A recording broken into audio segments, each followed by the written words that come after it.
Right, so good morning everybody. As all teachers around the world for this third term will carry on working online. So let's start with one of the last themes, which is education in the world.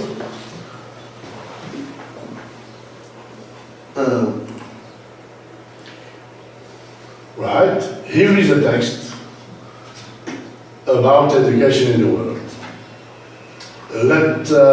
I'm going to read the text, and please, dear students, you try to follow with me. The name of the dog is Puppy.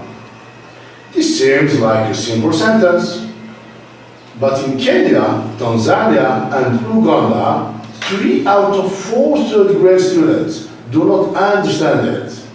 In rural India, nearly the same rate cannot solve a subtraction problem such as 46 minus 17. The world is facing a learning crisis. While many countries have significantly increased access to education, being in school isn't the same thing as learning. We must admit that hundreds of millions of children reach young adulthood without even the most basic skills like calculating the correct change from a transaction, reading a doctor's instructions, or understanding a bus schedule, let alone building a fulfilling career or educating their children. When delivered well, education will benefit individuals and societies. Educational systems ought to ensure good education as individuals wish school would further their opportunities for employment and earnings. And for a country, they should help strengthen institutions within societies, drive long-term economic growth, reduce poverty, and spur innovation. Now, dear pupils, here is an exercise, a forced-through statement activity. So, let's try to answer this exercise. Are the following statements true or false according to the text? Do not forget. So, let's observe them for a while, and then we'll deal with them one after one and come back to the text every time. So statement 1 says, in many African countries, third grade students cannot understand the simplest sentence. Do you think this statement is true or false according to what is said in the text?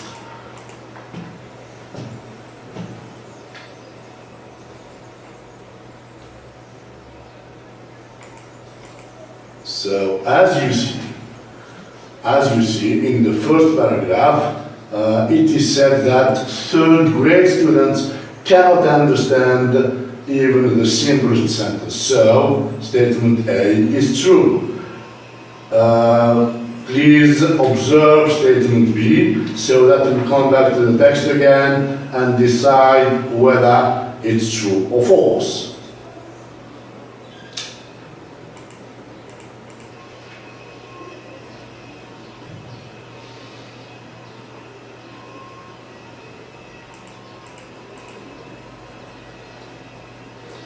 So you see again that a lot of children go to school but learn a little.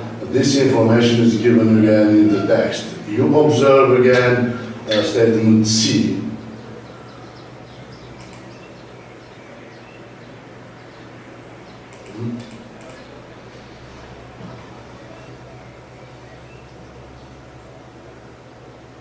So you see that statement C, which says that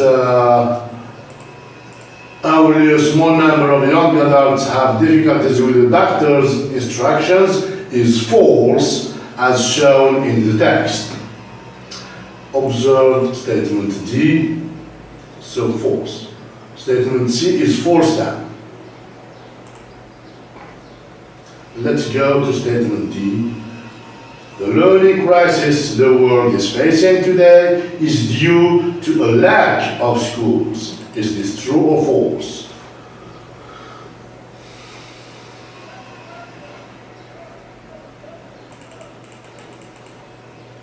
Again, you see that statement D is false according to what is said in the text, as the reason for the learning crisis is not due to a lack of schools, but for other reasons. Let's go to statement E now. Individuals wish governments would help promote job opportunities. Is this true or false?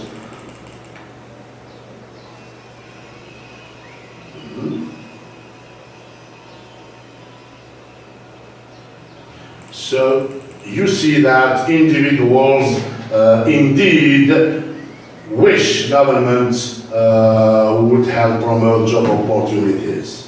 Let's go to the last statement. Countries should guarantee good education. Is this true or false?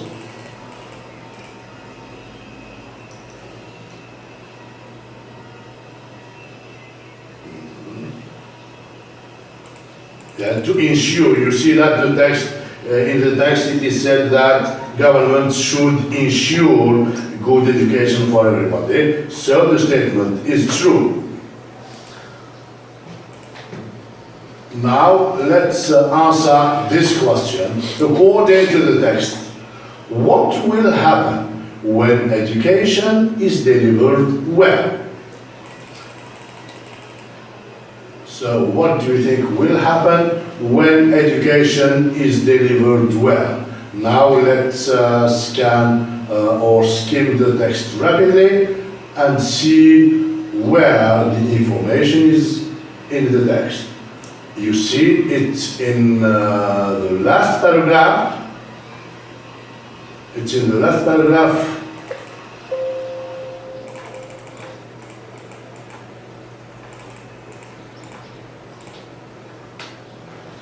So what will happen when education is delivered well? We will look for the answer in the last paragraph, and we'll find that when education is delivered well, it will benefit individuals and societies. Now one more activity. Do you think we can replace when with if in this sentence, which says, when education is delivered well, it will benefit individuals and societies. So, do you think we can replace when here with if?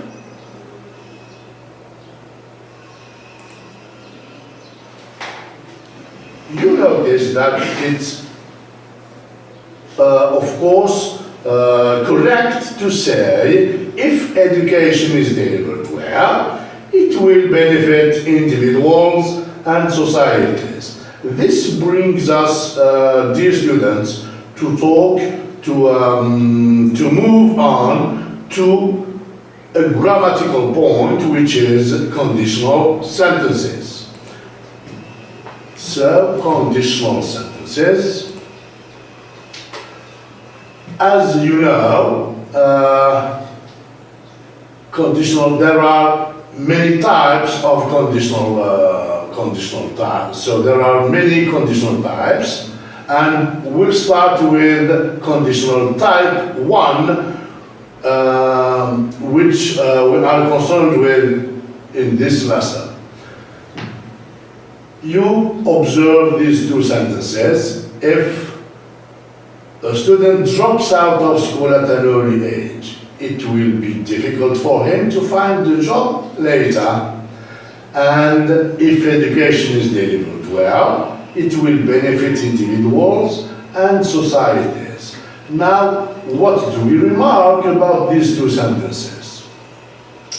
We will remark that first, They both start with F. And now, what do you remark about the tenses that come immediately after this, after F? You remark that we have present simple here, and we have present simple passive, but still it is present simple.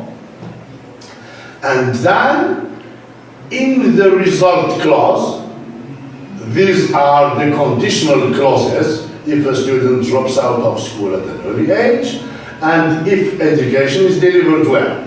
Now, the result clauses, in both the result clauses, we have will be, which is will plus infinitive or will plus stem, and will benefit, which is the same. So we can draw the rule for this tense. If plus present simple, if plus present simple, it's here, if present simple, gives us will or will not. It depends about affirmative or negative, will or will not, plus stem. This, now there is another point we must mention, which is the use of this conditional type, which is a probable action in the future. That is to say, if we fulfill the condition,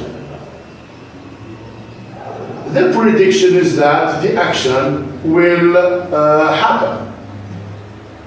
Let's go now to conditional type 2, which is somehow more complex. So we have two examples here. The first one says, if all children around the world received good quality education nowadays, everybody would have interest in opportunities for employment. We've got a second example. You remark that the tense is if plus past simple, which gives us in the result clause would stem. If plus past simple, would stem, which is about unreal action in the present. That is to say, an action that is in reality unreal. It is contrary to the reality in which we are in present tense, time. The second example, if education systems became more efficient, there wouldn't be so much illiteracy in the world. You remark that the tenses are the same. If plus present simple gives us would stem. Now this, with this type of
not do this, you won't have this. Right. So